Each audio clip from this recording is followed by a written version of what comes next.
নমস্কার বন্ধুরা, রিঙ্কুর চ্যানেলে আমার সকল প্রিয় দর্শক বন্ধুদের ওয়েলকাম। আজকে আমার রেসিপি নিরামিষ হিং দিয়ে আলুর তরকারি, যেটা রুটি, লুচি, পরোটা কিংবা মুড়ির সাথে খেতে ভীষণই ভালো লাগবে। এখানে আমি নিয়েছি চন্দ্রমুখী আলু। এই আলুটা খেতে যেমন ভীষণ ভালো, তেমনি রান্নাও হয় তাড়াতাড়ি।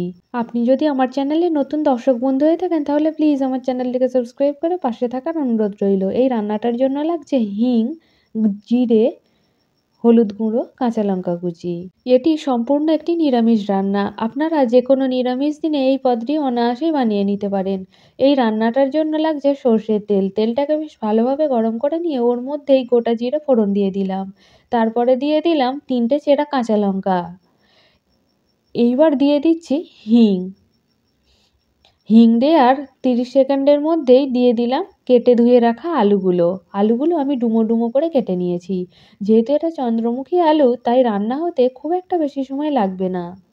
এই শীতের সময় নতুন আলু দিয়ে এই রেসিপিটা করলে ভীষণই সুন্দর হবে। এখানে আমি 6 থেকে 7 মিনিট সময় মতো নাড়াচাড়া করে নেব।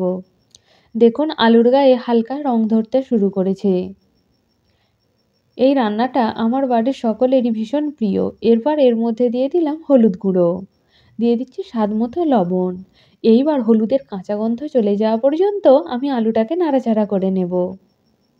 আমার এই সহজ রান্নাগুলো আপনাদের কেমন লাগে অবশ্যই কমেন্টের মাধ্যমে আমাকে জানাবেন। ভালো লাগলে একটা লাইক দেবেন এবং আপনাদের প্রিয় বন্ধু বান্ধবদের সাথে শেয়ার করার অনুরোধ রইল। দেখুন আলুটা বেশ লাল লাল করে ভেজে নিয়েছি। এরপর আলুটা সেদ্ধ হওয়ার মতো জল দিয়ে দেব। ভালোভাবে জলের সাথে আলুটাকে মিশিয়ে নিচ্ছি। এরপর ঢেকে সেদ্ধ হতে দেব। এই সময় ওপর থেকে দিয়ে দিচ্ছি কয়েকটা কাঁচা লঙ্কা চেরা। 15 মিনিটের জন্য ঢাকা দিয়ে দিলাম। আর গ্যাসের ফ্লেমটা মিডিয়ামে করে দিচ্ছি। 15 মিনিট পর ফিরে আসছি। 15 মিনিট পর ফিরে এসেছি।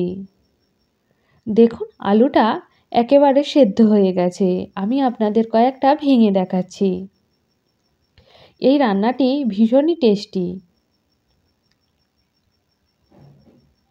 দেখুন কত অল্প উপকরণে সহজে রান্নাটা হয়ে গেল। আপনাদের কর্মব্যস্ততার দিনে আমার এই রান্নাগুলো ভীষণই কাজে দেবে। আর যেহেতু অল্প মশলায় অল্প উপকরণে তৈরি, তাই এটা স্বাস্থ্যের পক্ষেও ভীষণই ভালো। রান্নাটা হয়ে গেছে। এবার আলুগুলোকে একটুখানি ঘেঁটে নিয়েছি। বেশ তরকারিটা মাখো মাখো হয়ে গেছে। এবার আলাদা একটি পাত্রে তুলে নিলাম।